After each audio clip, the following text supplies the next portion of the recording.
ang aking napakalaking karangalan na ipakilala sa inyo aking mga ayatik na kailyak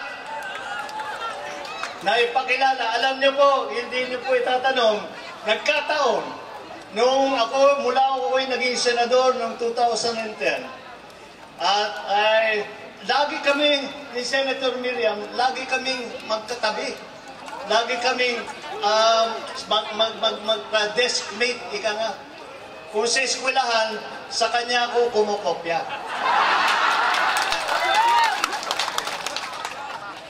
Akala ninyo, biro yan. Marami po ako natutunan dito sa ating bisita dito ngayon. At marami po tayong nakita. Kaya naman po kami nagkasama. Ay natural ang aming pagsasama. Unang-una, dahil magkasundo kami. Pangalawa, nakita namin, sa tagal ng panahon, 5 taon na kami magkatabi, at lahat na siguro ay napag-usapan namin, at nakita namin sa ganung matagalang pag-uusap, ay makita namin na maliwanag na dito sa mga issue na hinaharap ng bansa, ay kami magkasangayon kami kung ano ang mga pangangailangan, kung ano ang mga dapat gawin para sa kabubuti ng Pilipinas.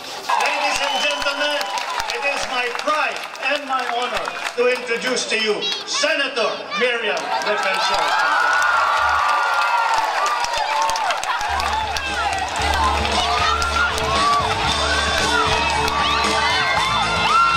Thank you very, very much for your kindness and generosity to me. This is not the place or the time to explain my agenda government. Hindi ito tamang panahon o lugar para magiging matagal ang aking talumpati. Kung hindi sasabihin ko lang na dapat magreforma na sa ating sistemang pamulitika dahil nakita na natin na sistema ngayon hindi umuobra. Hindi nakakapagbigay ng empleo sa ating mga kababayan, lalo ng mga the hardest working and the most industrious of the Filipinos, those who live here in Ilocos Norte.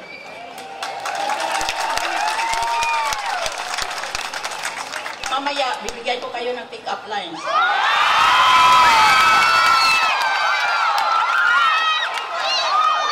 Pero doon pa sa Mariano Marcos Stadium. Sabihin ko lang sa inyo na itong pinakaunang araw ng kampanya opisyal ng ating gobyerno. On the first day, I came here because I've always admired the Ilocanos. And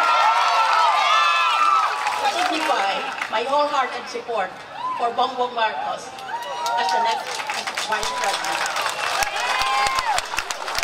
If I'm elected President and something happens to me,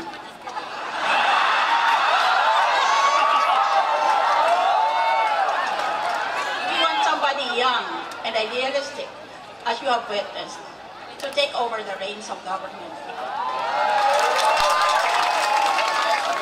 Ako naman, inaalok ko lang ang aking kasaysayan sa gobyerno dahil maraming mga sekreto ang gobyerno, kaya ang pork barrel hindi na pupunta sa taong bayan.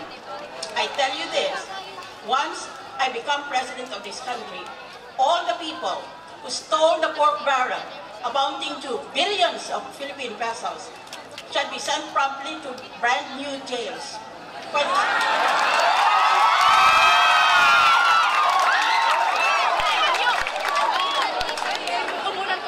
Pili sila ng kulungan nila. Merong ordinaryo, merong business class, merong first class. Pero kulong sila lahat. Thank you very, very much. I will be back many times. Thank you.